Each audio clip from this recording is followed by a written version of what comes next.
Наш эфир продолжает выпуск новостей. В студии Сергей Беседов. Здравствуйте. Коротко о темах. В Мирнинском районе выбрали нового главу, кому отдали больше всего голосов. Правительство России планирует выделить 800 миллионов рублей на субсидии для сельской ипотеки. Спортсмен из Амгинского района Николай Максимов завоевал серебро на всероссийских соревнованиях по биатлону.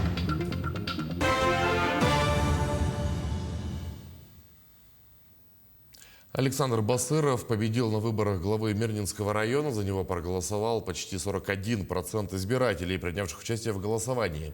За Николая Натосова, выдвинутого партией «Справедливая Россия», проголосовали 28,69% избирателей.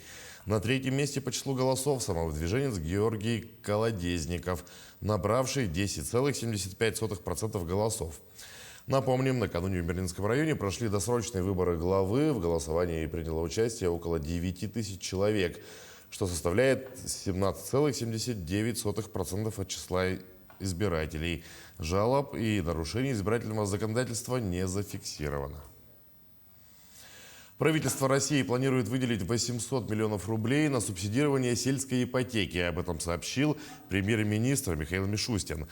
Особым спросом пользуется программа сельской ипотеки. Рассмотрим вопрос о выделении почти 800 миллионов рублей на субсидирование кредитным организациям льготной ставки, которая для сельских жителей не должна превышать 3% годовых, приводит ТАСС его слова.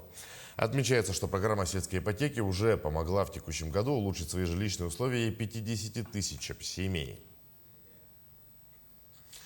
Якутский героический эпос «Нюргун-Ботур стремительный», признанный шедевром устного и нематериального культурного наследия человечества, теперь переведен на алтайский язык. Алтайское название перевода «Нюргун-Батыр» в Государственном собрании Элтумен с участием алтайских гостей прошла презентация книги. Напомним, инициативу по изданию эпоса на алтайском языке поддержало правительство Республики Алтай. Международный проект по обмену взаимными переводами эпических произведений эпоса народов мира под эгидой ЮНЕСКО был инициирован председателем якутского парламента 5-го созыва Александром Жирковым. В рамках проекта алтайский эпос «Мадай-Кара» был переведен на якутский язык в 2017 году. Мы уже поддерживая это очень важный проект, мы на алтайский язык перевели «Нюргун-Ботур стремительный», а до этого наш героический эпос «Мадай-Кара» был переведен на якутский язык. До этого кыргызский эпос, сейчас и Урал-Батыр башкирский переводится. Вот это и есть то, что нас сегодня объединяет, то, что нас сближает, а это наши этнокультурные корни. Благодаря реализации проекта «Пушкинская карта» на территории региона учреждения культуры в целом заработали уже более 2 миллионов рублей. Кто и как может воспользоваться данным проектом, расскажет Дмитрий Тымыров. Целью этого проекта является приобщение молодежи к культуре. Якутия начала реализовать данный проект в учреждениях культуры с сентября этого года. И за это время им воспользовались уже более 3000 якутян до 23 лет. Мы в этом году привлекли уже более 2 миллионов рублей в наше учреждение. Для нас это внебюджетные доходы получается и общение с юным зрителем, с нашим будущим. Каждое театральное учреждение, каждый музей должен воспитывать свое будущее. Еще раз напомним, что данной картой могут воспользоваться молодые люди от 14 до 22 лет. Обязательным условием является оформление виртуальной банковской карты в Почта-банке, куда после регистрации через госуслуги будут поступать денежные средства для посещения музеев и театров. Мы сегодня подключили почти все наши основные учреждения, музеи и театры. Осталось несколько музейных учреждений, которые дорабатывают билетную кассу. Мы год закроем. Год, можем сказать, был тестовый, с сентября до декабря. 3000 рублей получает гражданин Российской Федерации, который ему исполнилось 14 лет и еще не исполнилось 23 года. Эти 3000 он может потратить на оснащение своего культурного багажа. Это вообще позитивное такое направление. Следующий год, уже 2022 год, эта сумма будет увеличена до 5000 рублей. Ну а лидером по привлечению участников Пушкинской карты стал театр оперы и балета. Именно на их спектакли сегодня активно ходит молодежь столицы. Далее идут Русский драматический театр и замыкает тройку Сахатеатр, который вступил в эту программу лишь в начале этого месяца, но уже пользуется большим спросом. Ну, у нас система Пушкинской карты работает с ноября месяца. Ровно выпущили с 4 ноября, заработала. На сегодняшний день реализовано 242 билета. Билеты можете вы покупать через ссылку, которая у нас выложена на официальной странице театра Инстаграм. Мы приступили к работе по Пушкинской карте с 1 сентября. На сегодняшний день у нас порядка 500 билетов продано. Вот. Конечно, хотелось бы как-то увеличить темпы и количество посещений по Пушкинской карте представляемых.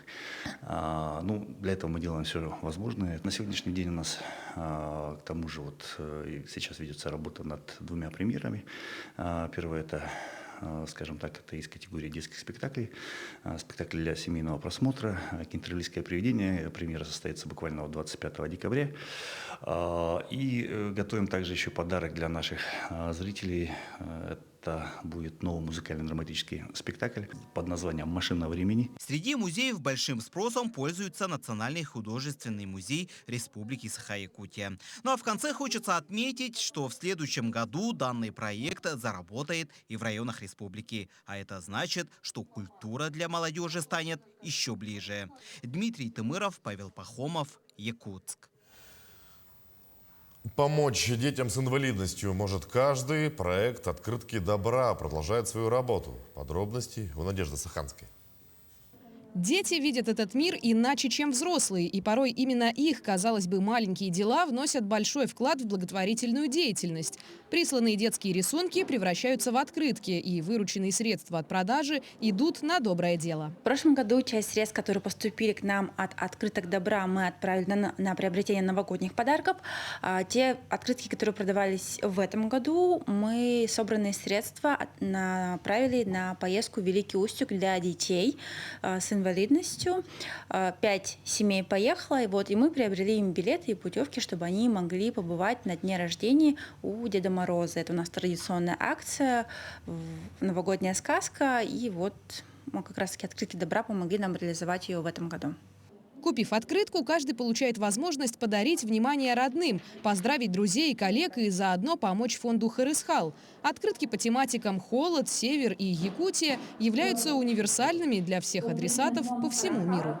В прошлом году презентация нашего проекта состоялась в рамках фестиваля «Зима начинается с Якутии». 1 декабря мы провели Zoom-конференцию, презентацию проекта, и там же было официальное оглашение открыток первой партии «Открытки добра», и сейчас эти открытки признаны коллекционными, и коллекционеры за ними гонятся. Всего в мире таких добрых открыток 6 штук. Их по праву можно назвать легендарными. Дело заключается в особом гашении и редкой почтовой марке. Ну и, конечно же, изображении, которое выполнил ребенок от всего сердца. Почтовые знаки, погашенные в день их выпуска, приобретают филателистическую и культурную ценность. Они становятся памятным подарком ценителям истории и украшением коллекции филателистов и посткроссеров. Эти изображения теперь растиражированы по всему миру, а все начинается с обычного цветного эскиза. Детские работы всегда отличаются своей непосредственностью, только потому, что они выполнены с особой живостью. Вот такой рисунок, изображенный на альбомном листе, затем превращается в подобные открытки. Это же целое великолепие, и любой неравнодушный гражданин может приобрести их и сделать доброе дело. Надежда Саханская, Владимир Павлов, Якутск. Идем далее. Накануне отмечали День матери. Мамы-мастерицы в Ленске организовали выставку. Им предложили поучаствовать в конкурсе украшений ручной работы. Выставку в Краеведческом музее оформили к празднику. Какие работы представили на экспозиции рукодельниц. Смотрите далее. Свободное время за увлечением – несбыточная мечта многих матерей. Но эти мамы успевают. Не просто рукодельничают. Рукоделие – их работа. Лира Ефремова нашла свое хобби во время декрета. Любовь к шитью, декору одежды и вышиванию бисером переросла в работу. Сейчас мастерица – педагог дополнительного образования. Обучает швейным техникам других. Когда я школу закончила, я поступила в коммерческий лицей на отделение портной универсал. Закончила. После этого поступила в педколледж на отделение мастер швейного производства.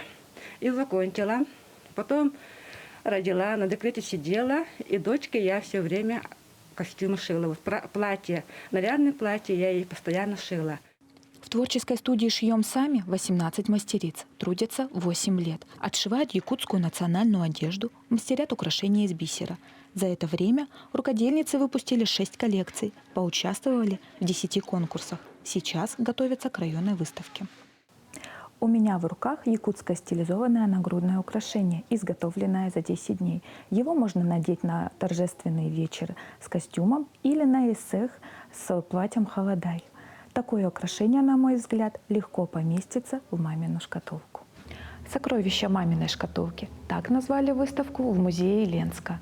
Эта выставка посвящена самому доброму празднику – Дню Матери. Выставки с участием мастериц Ленский краеведческий музей проводит 2-3 раза в год. Каждый раз открывают новые имена талантливых рукодельниц. В этом году участниц выставки строго ограничили. В музее ждут исключительно украшения ручной работы. На этой выставке, согласно номинациям, было предложено демонстрировать украшения для головы, шеи и комплекты. Это серьги, колье, браслеты. В этот раз на выставке большая часть преобладает это колье. Зато в технике можно дать волю фантазии. Нет ограничений в используемых материалах. Рукодельницы отдают предпочтение бисеру и кристаллам. Сейчас в музее лишь часть экспонатов. Подсмотреть полную экспозицию можно с 29 ноября и до конца декабря. Валентина Фирстова, Анастасия Белокреницкая, телеканал «Алмазный край». В завершении о спорте спортсмен из Амгинского района Николай Максимов завоевал серебро на всероссийских соревнованиях по биатлону. В Новосибирской области проходят всероссийские соревнования по биатлону на призы олимпийского чемпиона Виктора Маматова. Соревнования стартовали 26 ноября. Всего в них принимают участие спортсмены из 14 регионов. По результатам спринта на 7,5 километров среди юношей Николай Максимов пришел к финишу вторым и завоевал серебряную медаль. К этому часу это все новости. Оставайтесь на нашем канале.